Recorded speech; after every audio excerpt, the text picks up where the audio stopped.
नमस्कार दोस्तों, स्वागत है मेरे YouTube channel Indian Ayurvedic doctor पर।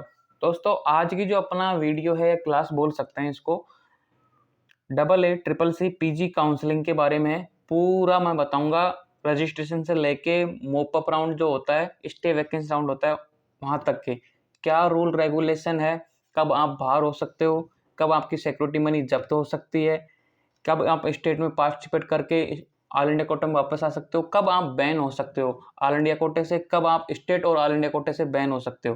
तो काउंसलिंग बहुत मतलब डिफिकल्ट प्रोसेस है, एक तरीके से आपको समझना होगा। जितना इजी एग्जाम क्रैक करना है, उससे ज़्यादा डिफिकल्ट पीजी की काउंसलिंग करवाना है, क्योंकि आपकी एक गलती और आपकी जो मनपसंद ब्रांच है वो यहाँ से मिस हो सकती है। आपने जिसके लिए पूरी साल स्टडी की है, पूरी साल दिन रात एक किया, आपने डेडिकेशन के साथ टाइम टेबल के साथ स्टडी की है, अगर काउंसलिंग सही से नहीं हुई तो आपकी वो सारी मेहनत बेकार हो जाती है। आपको मनपसंद कॉलेज आपका छूट जाता है, ठीक है, आपकी मनपसंद ब्रांच छूट जाती है।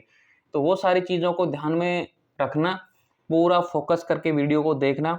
कोई भी कमेंट्स हो, आपका कोई भी डाउट्स हो, कोई भी क्वेरी है, तो कमेंट बॉक्स में बता सकते हो और मुझे बता सकते हो कि मुझे लाइव सेशन करना चाहिए कि नहीं करना चाहिए, अकॉर्डिंग टू योर क्वेश्चन, कि मैं अवेलेबल हूँ कि नहीं हूँ। मतलब एक तरीके से कि मैं आपके क्वेश्चनों का जवाब देने में सक्षम हूँ, आपको लगता है ऐसा, तो आप मुझे कमेंट बॉक्स में बता सकते हो, तो मैं लाइव वीडियो भी स्टार्ट कर दूंगा।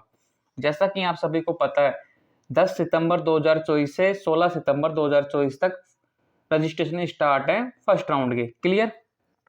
अब आपको रजिस्ट्रेशन में क्या सावधानी रखनी है, पहली बात तो मैं बात कर लेता हूँ रजिस्ट्रेशन में आपको क्या सावधानी रखनी है। तो रजिस्ट्रेशन में आपको सावधानी क्या रखनी है, जो आपने AIPGT का एग्जाम दिया था, मैं यहाँ बात कर लेता हूँ, थोड़ा सा साफ है। पहला, ठीक है, रजिस्ट्रेशन, तो सेम मोबाइल नंबर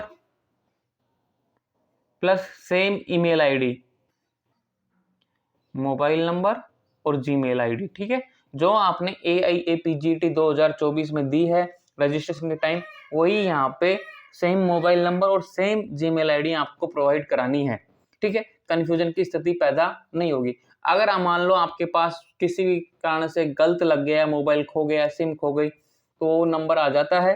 अगर मान लो फिर भी आपके पास वो सुविधा नहीं है कि same mobile number same Gmail ID नहीं है, तो आप न्यू भी दे सकते हो। जो अल्टरनेटिव नंबर आपने दिए होंगे फॉर्म में, वो आप यहाँ पे अप्लाई कर सकते हो, लेकिन 99.99% आपको same mobile number same Gmail ID से रजिस्ट्रेशन करना है।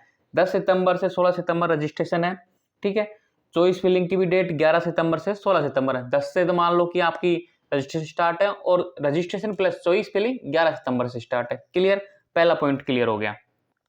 अब जैसे ही आप रजिस्ट्रेशन स्टार्ट करोगे, उससे पहले display on provisional seat matrix आ जाएगी, यानी कि आज 9 सितंबर को आ जाएगी। 9 से 10 के बीच में, मान लो कि 9 को शाम को आ गया, 10 को सुबह आ गया, सीट मैट्रिक्स भी आ जाएगा, कौन सी कॉलेज में कितनी सीटें अवेलेबल हैं। क्लियर, तो आपको चॉइस फिलिंग की प्रेफरेंस बनाने में आसानी होगी।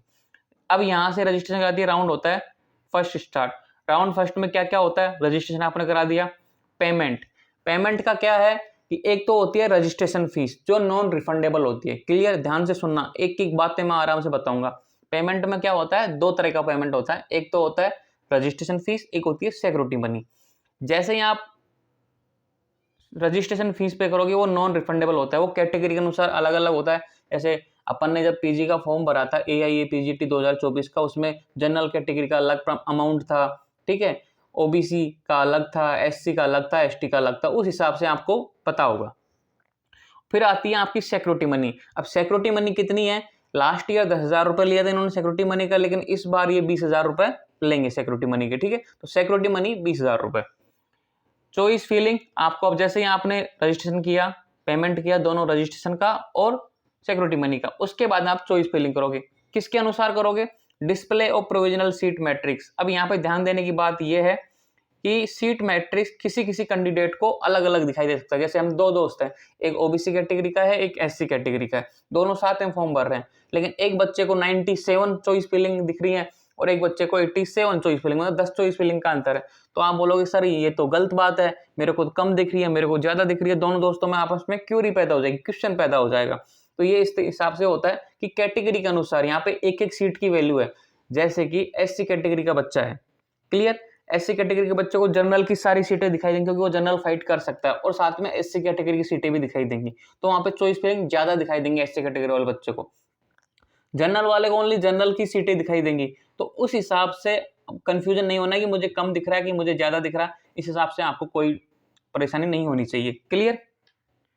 अब जैसे ही मान लो कि आपने चॉइस फिलिंग कर दिया, चॉइस फिलिंग पे ध्यान रखना, हमेशा उसको पहले रखना है जिसको आपको एडमिशन पहले लेना है। जैसे किसी को अय्या दिल्ली पहले लेना है तो उसको पहले नंबर पे भरो। आपने ऐसा नहीं करना है कि मुझे लेना तो अय्या है लेकिन पहले भर दिया मैंने जोधपुर वाला यूनिवर्सिटी, ठीक है, डॉक्टर सर्वपल्ली राधाकृष्णन, ऐसा नहीं करने का।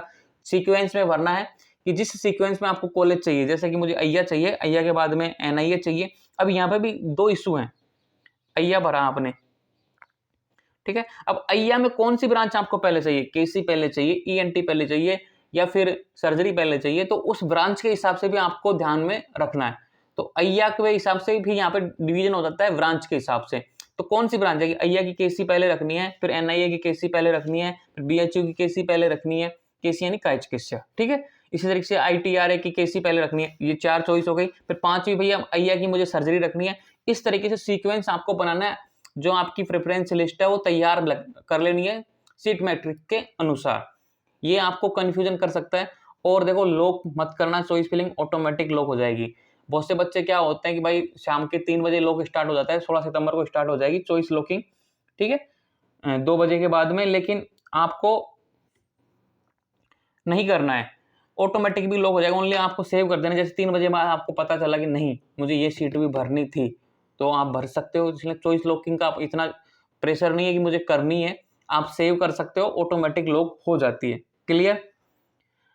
अब जैसे ही आपको फर्स्ट राउंड सीट अलॉटेड, अगर मान लो आपको सीट नहीं अलॉट हुआ, पहले बात करते हैं नहीं की, तो क्या करना है, आप सेकंड राउंड में जा सकते हो, थर्ड राउंड में जा सकते हो, स्पेशल वैकेंसी राउंड में जा सकते हो।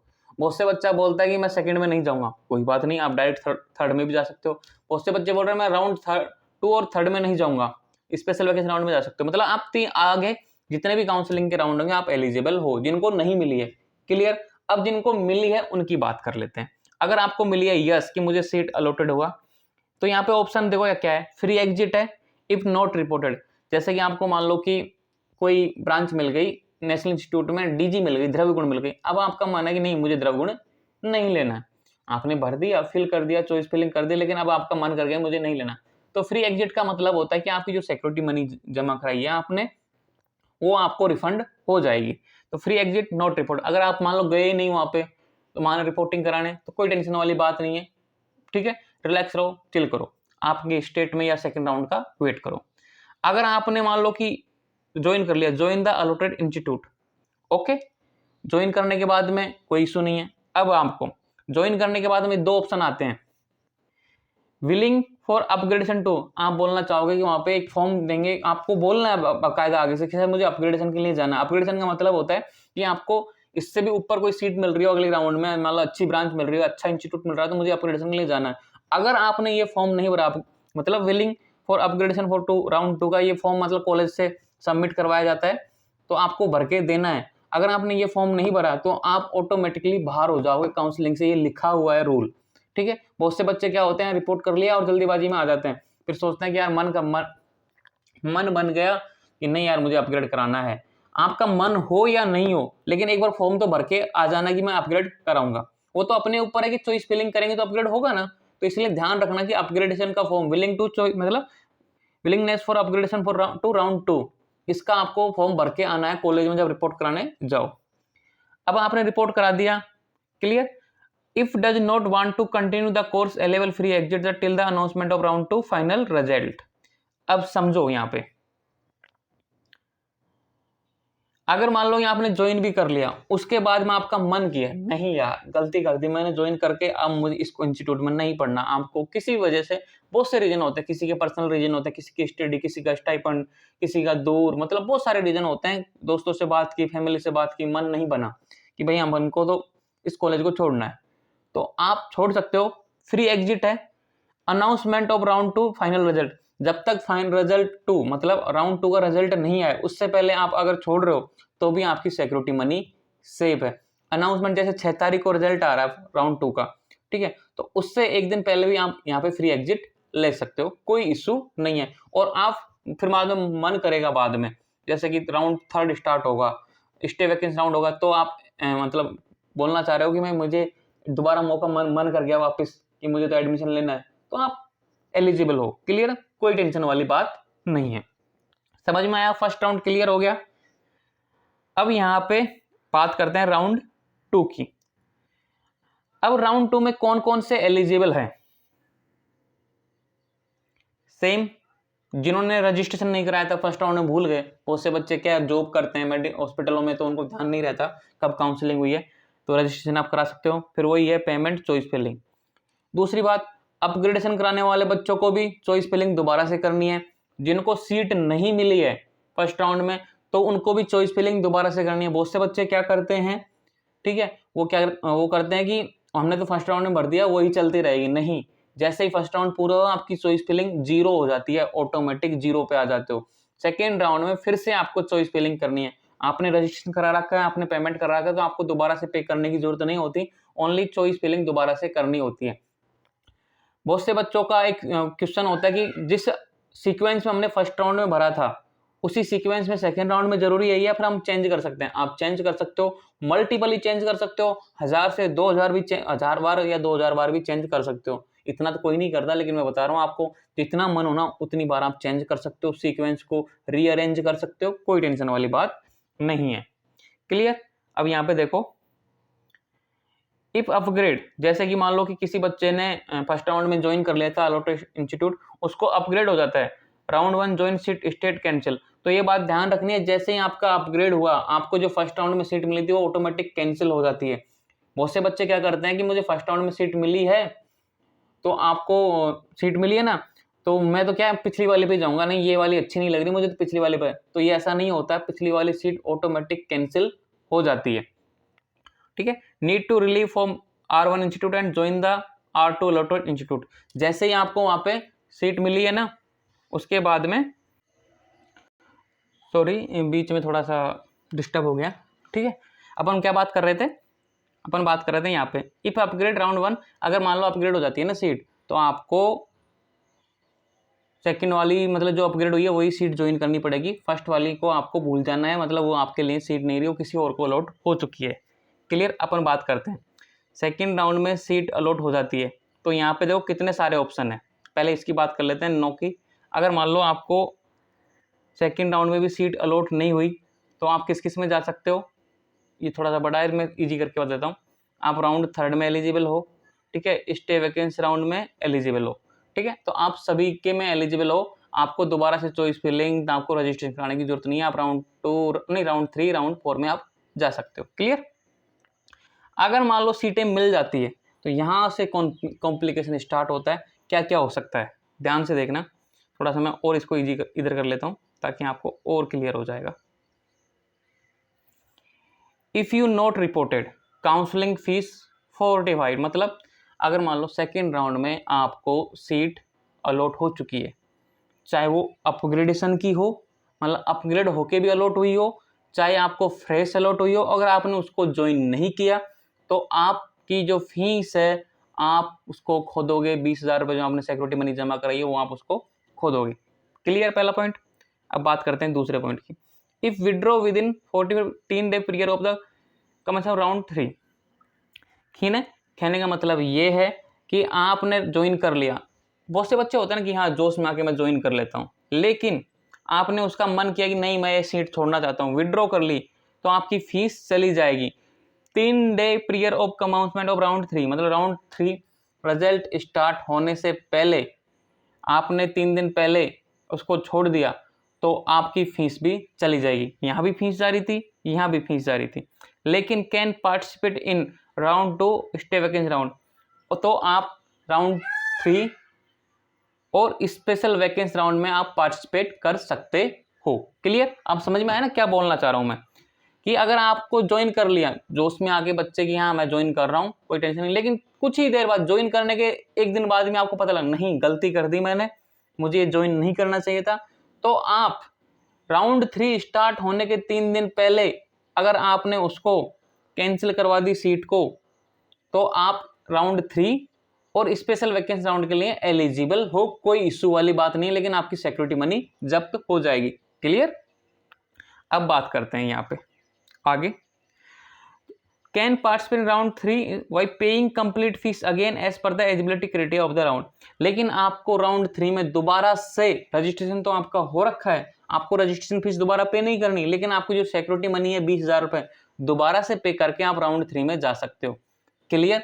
अब समझा कि अगर राउंड 2 में आपकी अपग्रेड होगी कोई सीट मिली हो या आपको फ्रेश अलॉटमेंट हुआ हो राउंड 2 में, सॉरी मैं राउंड 3 बोल दिया, राउंड 2 में अगर आपको फ्रेश अलॉटमेंट हुआ हो या अपग्रेड होकर अलॉटमेंट हुआ हो, अगर आपने उसको ज्वाइन कर लिया और उसके राउंड 3 होने के 3 दिन पहले, शुरू होने के 3 दिन पहले उसको आपने लीव कर दिया, विड्रॉ कर ली सीट को, तो आपको राउंड 3 और स्पेशल वैकेंसी राउंड में दोबारा से अफ्रियंस होने के लिए दोबारा से सिक्योरिटी मनी पे करनी होगी, क्योंकि आपकी जो पिछली सिक्योरिटी मनी है वो जब्त हो चुकी है।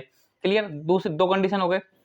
अब यहाँ पे देखो, if withdraw the 45 between the period of 3 day before the conversion of round 3 and till date of announcement of round 3 final result, excluding the final result, will be eligible for state union territory counseling but ineligible for AACCC PG counselling. कहने का मतलब ये है, आपने second round की seat मिली, आपने join कर ली, फिर उसका मन किया कि मैं विड्रॉ कर रहा हूँ, मैं उसको छोड़ रहा हूँ, विद द 45 मतलब फीस तो आपकी जाएगी between the period of 3 day before the, अगर मान लो कि 3 दिन से पहले छोड़ दिया कोई टेंशन वाला, लेकिन 3 दिन से कम टाइम है, 3 दिन से कम टाइम है, तब आपका जैसे कि कल राउंड 3 स्टार्ट हो रहा है और मन किया नहीं अब मैं छोड़ रहा हूँ, नहीं, आप उसको छोड़ सकते हो, कोई टेंशन वाली बात नहीं है।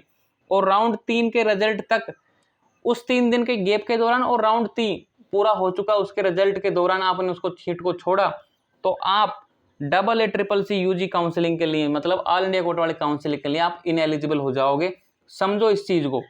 लेकिन आप will be eligible for state, only for state के लिए ही रहोगे, और फिर आपको स्टेट में ही सीट लेनी पड़ेगी, आप फिर ऑल इंडिया कोटे से बिल्कुल बाहर हो। मैं दोबारा से समझा देता हूँ इस चीज को, यहीं पे आके बच्चे कंफ्यूज होते हैं। कोई ने रिपोर्ट नहीं किया, पहला पॉइंट, सीट चली गई, आप राउंड 2 राउंड 3 में भाग नहीं, राउंड 3 राउंड 4 में भाग ले सकते हो, मतलब स्टेट वैकेंसी राउंड में भाग ले सकते हो। आपने मान लो राउंड 3 स्टार्ट होने से 3 दिन पहले सीटें छोड़ दी, तो भी आप राउंड 3 और राउंड स्टे वैकेंसी राउंड में आप भाग ले सकते हो, लेकिन आपकी फीस जब्त हो जाएगी। ठीक है। अगर आपने 3 दिन पहले नहीं छोड़ा, ओनली जैसे राउंड 3 स्टार्ट होने वाला उसके 1 दिन पहले और रिजल्ट आने तक आपने छोड़ा, राउंड 3 का रिजल्ट आने तक आपने छोड़ा, तो आप ऑल इंडिया कोटे वाले कैंसिल से बैन हो जाओगे हमेशा के लिए, मतलब 2024-2025 काउंसलिंग उसके लिए, और आप ओनली स्टेट के लिए एलिजिबल रहोगे। क्लियर। अब यहाँ पे देखो, round 2 allotted candidate withdraw their seat with 45 after round 3 result will become eligible for central state UT counseling। अगर राउंड 3 का रिजल्ट आ गया, उसके बाद आप allotted सीट छोड़ रहे हो, ठीक है, राउंड 2 में allotted हुई सीट आप छोड़ रहे हो या राउंड 3 में allotted हुई सीट छोड़ रहे हो, तो आप हमेशा के लिए 2024-25 चाहे स्टेट हो चाहे वो ऑल इंडिया कोटा हो, उससे आप बैन हो जाओगे। समझ लो फिर आपने एग्जाम दिए ही नहीं, आप घर बैठो, फिर सीधी सी बात ये है। क्लियर। तो बहुत बड़ा कंफ्यूजन है राउंड 2 के बाद में। अब बहुत से बच्चे स्टेट को बीच में लेके आएंगे, तो स्टेट का इसमें अलग रूल है, मैं बता देता हूँ स्टेट की काउंसलिंग किस तरीके से होगी, मैं उसका भी क्लियर कर देता हूँ।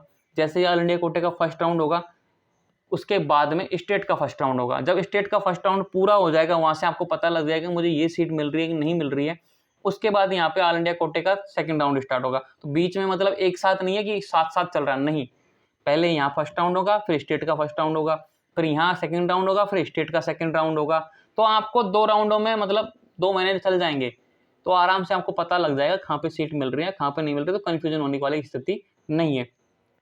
अब बहुत से बच्चे बोल रहे हैं बीच में कि सर मुझे फर्स्ट राउंड में सीट मिल गई यहाँ पे DG द्रव्य गुण, मान लो ऑल इंडिया कोटे में, फिर मैंने इसको ज्वाइन नहीं किया। कोई बात नहीं, आपने ज्वाइन नहीं किया, आपने स्टेट का कराया, वहाँ पे आपको मिल गई मनपसंद सीट मिल गई, ओके, फिर आपने यहाँ पे कंफ्यूजन रहा कि यार सेकंड राउंड में नहीं कराते हैं, वहाँ पे आपने ज्वाइन कर लिया फर्स्ट राउंड स्टेट में, ठीक है, आप सिक्योर हो, खुश हो गए।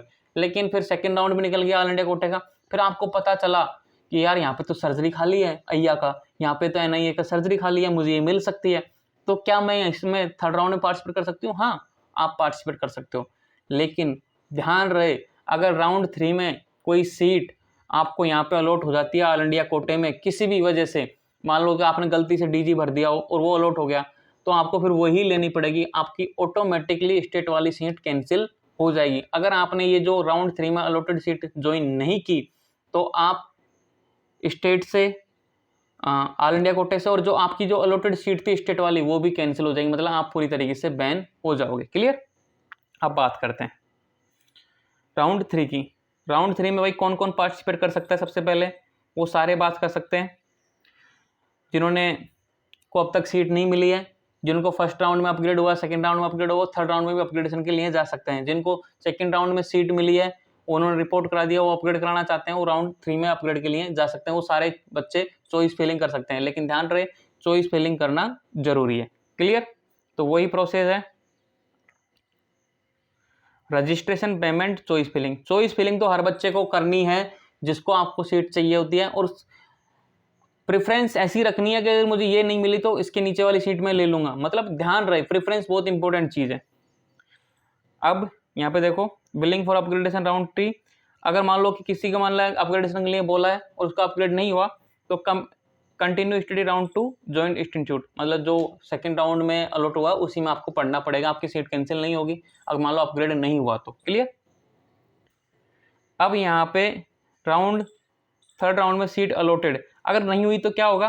कुछ नहीं होगा, आपको बस स्टे वैकेंसी राउंड अगले राउंड में चले जाओगे ऑटोमेटिक, आपको कुछ नहीं करना। जिनको अलॉट हो जाता है उनके लिए कॉम्प्लिकेशन पैदा होता है। Yes, if upgraded earlier join round 1 round 2 seat stand cancel. अगर मान लो सीट आपकी अपग्रेड हो जाती है तो राउंड 2 में जो मिली हो, राउंड फर्स्ट में जो मिली हो, वो ऑटोमेटिक कैंसिल हो जाएगी। Must join the round 3 allotted institute after the revealing form round 1 round 2 institute. आपको राउंड 3 में सीट मिलने के बाद आपको मस्ट भी ज्वाइन, मतलब यहाँ पे ज्वाइन करना ही है। अगर आप ज्वाइन नहीं करते हो ना तो आप इनएलिजिबल हो, स्टेट के लिए भी इनएलिजिबल हो और ऑल इंडिया कोटे, मतलब बैन हो आप दोनों काउंसलिंग से। पर मतलब आप ऐसे समझना कि आपने सीट मतलब AIPHT का एग्जाम दिया ही नहीं। यहाँ पे लिखा हुआ है must be join round 3 allotted institute. आप यहाँ पे इसको if allotted no free exit, free exit भी नहीं है और आप बैन हो अगर आपने ज्वाइन नहीं किया तो, ये बात ध्यान रखना। थर्ड राउंड बहुत वेरी वेरी डेंजर, ठीक है। अब यहाँ पे देखो, if seat allotted in round 3 previous allotted admit seat allotted seat after round 3 result through any round of seat state union counselling if any state cancel. आपको मान लो first round में state में मिल गई हो, सेकंड में स्टेट में मिल गई हो और ऑल इंडिया के थर्ड राउंड में मिल गई, तो वहां की ऑटोमेटिक सीट कैंसिल हो जाएंगी। आपको बोलने की जरूरत नहीं है, ऑटोमेटिक वहां की केसी मान लो आपकी मनपसंद सीट मिली हो ना, ऑटोमेटिक कैंसिल हो जाएगी। ये बात ध्यान रखना। If not reported withdraw become in eligible for any Ayush UG-PG counselling central state.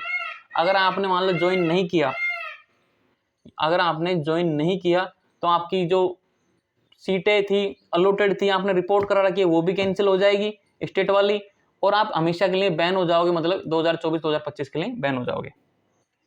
यहाँ पे देखो, if withdraw the round 1 round 2 seat from the date of announcement of round 3 final result become eligible for any AYUSH PG counselling central state union territory with 45 the counselling fee. Counselling fees तो जब्ती होगी लेकिन आप ban हो जाओ। कहने का मतलब ये है, इतना बड़ा पैराग्राफ का मतलब ये, राउंड 3 में आपको अगर सीट मिल जाती है तो आपको ज्वाइन करना ही पड़ेगा। नहीं करते हो तो आप एलिजिबल नहीं हो किसी भी काउंसलिंग के लिए। आपने चाहे स्टेट में सिक्योर कर रखी हो और तो आप ऑटोमेटिक बाहर हो जाओ। इसलिए बोलता हूँ काउंसलिंग बहुत डिफिकल्ट है, एक एक रूल एक एक चीज आपको ध्यान में रखना है। अब बात करते हैं स्टे वैकेंसी राउंड की। Registration and payment only during stay vacancy round, मतलब दो होंगे, stay vacancy round first, stay vacancy round 2। तो स्टे वैकेंसी राउंड में ही होगा रजिस्ट्रेशन पेमेंट, ठीक है। जो बच्चे मान लो फर्स्ट सेकंड थर्ड में नहीं करवाई उन्होंने काउंसलिंग, सो रहे हैं, जॉब कर रहे हैं, ठीक है, एंजॉय कर रहे हैं, अच्छी रैंक आई है लेकिन पता ही नहीं काउंसलिंग भी करानी होती है। बहुत से बच्चे होते हैं और कॉन्फिडेंस, ठीक है, वो घूम रहे हैं, उनको पता नहीं, अब उनको पता चला कि अरे काउंसलिंग तो चली गई, 2 महीने हो गए, तो उनको हो शायद पर रजिस्ट्रेशन करा सकते हैं, ठीक है। जिन्होंने पार्टिसिपेट ही नहीं किया उनको पता है कि भाई मिलेगी तो नहीं मिलेगी, क्या ही मतलब है, फिर वो उनका मन किया अगर सीटें खाली हैं तो मैं करा सकता हूँ। हाँ आप करा सकते हो, okay. No upgradation from round 1 round 2 round 3। बहुत से बच्चे बोलते हैं कि मुझे राउंड 1 में मिल गई मैंने ज्वाइन कर लिया, राउंड 2 में मिल गई मैंने ज्वाइन कर लिया, राउंड 3 में मिल गई मैंने ज्वाइन कर लिया। क्या हम स्टे वैकेंसी राउंड में जा सकते हो? नहीं, आपको स्टे वैकेंसी राउंड में आपकी अनुमति नहीं है, आप बैन हो चुके हो, मतलब एक तरीके से आपकी काउंसलिंग पूरी हो चुकी है। ओनली वही बच्चे जा सकते हैं, या तो फ्रेश रजिस्ट्रेशन हो जिनको कोई सीट नहीं मिली हो, वही बच्चे स्टे वैकेंसी राउंड में जा सकते हो। यहाँ पे होता है एक तरीके से, बहुत से बच्चे क्या करते हैं जिनकी अच्छी रैंक होती है ना, वो वेट करते हैं स्टे वैकेंसी राउंड का कि यार मैं स्टे वैकेंसी राउंड में अच्छी ब्रांच की सीट ले लूंगा, लेकिन ऐसा नहीं होता। हमेशा ये एक तरीके से जुआ है। कभी रेयरली एक दो सीटें बचती हैं तो वो मिल जाती हैं। अगर एक दो सीटों के चक्कर में आप अपनी मन मतलब जो कॉलेज मिल रही है उसको छोड़ रहे हो तो वो सबसे बड़ी बेवकूफ़ी होगी। तो आपको पहले ही फर्स्ट सेकंड थर्ड में आपको एक न एक सीट अपनी रिजर्व कर लेनी है। स्टे वैकेंसी राउंड एक तरीके से सीटें होंगी, एक सीट बची मान लो पूरी काउंसलिंग में, तो वो पता नहीं आपसे पहले कोई और बच्चा आ जाए वो ले जाए, तो आपकी तो साल बर्बाद हो जाएगी ना। इसलिए स्टे वैकेंसी राउंड के चक्कर में ना पड़े।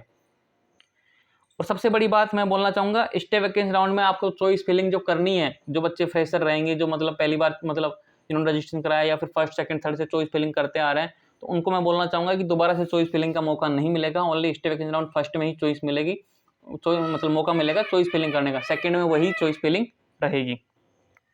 Stay vacancy round government headed central university national choice filling करो। स्टे वैकेंसी राउंड में अलॉटेड सीट अलॉटेड, अगर सीट अलॉट हो जाती है यस तो must join the allotted institute. Must भी ज्वाइन मतलब आपको ज्वाइन करना ही पड़ेगा, नहीं ज्वाइन करते हो तो आपकी पूरी साल बेकार है। अगर मान लो आपको अलॉटेड नहीं हुई तो वेट फॉर सेकंड अलॉटमेंट, मतलब दूसरी बार जो अलॉटमेंट होगा उसका वेट करो, क्योंकि उस बार चॉइस फिलिंग का मौका नहीं दिया जाएगा। No upgradation from stray vacancy round first to stray vacancy round. जैसे कि मान लो कि किसी को स्टे वैकेंसी राउंड फर्स्ट में कोई सीट मिल गई डीजी, और अब वो चाहता है कि स्टे वैकेंसी राउंड में अपग्रेड करना चाहूँ, नहीं, आप अपग्रेड नहीं करा सकते, आपको सीट मिल गई, आप काउंसलिंग से बाहर, खत्म कहानी। ठीक है। If allotted no free exit, जैसे मान लो किसी को सीट मिल जाती है स्टे वैकेंसी राउंड में, कोई फ्री एग्जिट नहीं है। कहने का मतलब तो यही है कि फर्स्ट राउंड के बाद में कोई फ्री एग्जिट नहीं है, फर्स्ट राउंड में ओनली फ्री एग्जिट है, उसके बाद में आप फ्री एग्जिट नहीं ले सकते। क्लियर। अब आ जाते हैं स्टे वैकेंसी राउंड 2 में। सीट अलॉटेड होती है तो yes must join the allotted institute. If allotted no free exit, ठीक है, can participate in state and union territory counselling. मान लो किसी को सीट नहीं मिली तो वो स्टेट में और यूनियन टेरिटरी की जो डीम्ड यूनिवर्सिटी काउंसलिंग है उनमें पार्टिसिपेट कर सकता है, कोई बात नहीं है, ये एंड हो जाता है। क्लियर। यहाँ पे लिखा हुआ है if seat allotted in stray vacancy round 2 based on the your, लिखा हुआ है false undertaking given by the candidate previous allotted admit seat allotted after stay vacancy round 2 result through any round of state union territory counseling if any stand cancel, if not reported withdraw become ineligible for any IUPG counseling central state union territory and counseling CSP 45। कहने का मतलब ये बोल रहे हैं कि इसका मतलब यही है पैराग्राफ का कि आपने जो इन्फॉर्मेशन दी उसके हिसाब से सीट अलॉट हो जाती है, लेकिन अब फिर भी डॉक्यूमेंट्स में कोई कमी पाई जाती है तो आपकी फीस तो जब्त होगी, लेकिन आप इनएलिजिबल हो जाओगे स्टेट के लिए और ऑल इंडिया कोटे के लिए। क्लियर। कहने का मतलब यही है कि राउंड फर्स्ट में ही आप फ्री एग्जिट ले सकते हो, उसके बाद में फ्री एग्जिट नहीं है। लास्ट ईयर क्या हो सकता है, सेकंड राउंड के तक आप फ्री एग्जिट ले सकते थे, लेकिन इस बार ऐसा नहीं है, ओनली फर्स्ट राउंड में ही फ्री एग्जिट का मौका दिया है। बहुत से बच्चों को अब जो डाउट है, जो कमेंट है, ठीक है, रिक्वायर्ड डॉक्यूमेंट्स क्या चाहिए रिपोर्टिंग के लिए, वो सारी चीज़ें मैं वीडियो बनाऊंगा, चैनल पर बने रहना। बहुत इंपॉर्टेंट वीडियो है, अपने दोस्त, अपने कलीग, अपने फ्रेंड्स के साथ शेयर कीजिए। यहाँ पे स्टेट वाला से ज़्यादा मेजर रोल है ऑल इंडिया कोटे का। आप मान लो स्टेट में कोई गलती कर देते हो तो ऑल इंडिया कोटे के लिए एलिजिबल रहते हो, ठीक है, लेकिन ऑल इंडिया कोटे में कोई गलती की तो आप ऑटोमेटिकली स्टेट से भी बाहर हो जाओगे। तो क्योंकि राउंड 3 में अगर सीट मिल जाती है और आपने ज्वाइन नहीं की तो आप स्टेट के लिए भी इनएलिजिबल हो जाओगे। बहुत से बच्चे और कॉन्फिडेंस में रह के छोड़ देते हैं कि भाई देख लेंगे स्टेट में ले लेंगे, ऐसा नहीं होता है। Rule is rule, rule break करोगे तो आपकी साल भी बर्बाद हो सकती है, आपकी फीस तो जाएगी जो जाएगी, सिक्योरिटी मनी। और भी कोई डाउट हो तो मुझे बता देना कमेंट बॉक्स में, सजेशन आपके, ठीक है, चाहिए मुझे कि किस टॉपिक में वीडियो बनाऊं। तो मिलते हैं नेक्स्ट वीडियो में, तब तक के लिए जय हिंद, जय भारत, जय आयुर्वेदा। ठीक है, टेलीग्राम चैनल को ज्वाइन कर लेना, वहाँ पे मैं PDF सेंड करता हूँ। इंडियन डॉक्टर है, AIPG स्टडी एंड काउंसलिंग है, बहुत सारे टेलीग्राम चैनल है, अलग अलग कैटेगरी के हिसाब से आपको जो ज्वाइन करना ज्वाइन कर सकते हो। ठीक है, मुझे मैसेज कर सकते हो, कॉल कर सकते हो, पेड काउंसलिंग के लिए मुझे बात कर सकते हो। तो मिलते हैं नेक्स्ट वीडियो में, तब तक के लिए जय हिंद, जय भारत, जय आयुर्वेदा।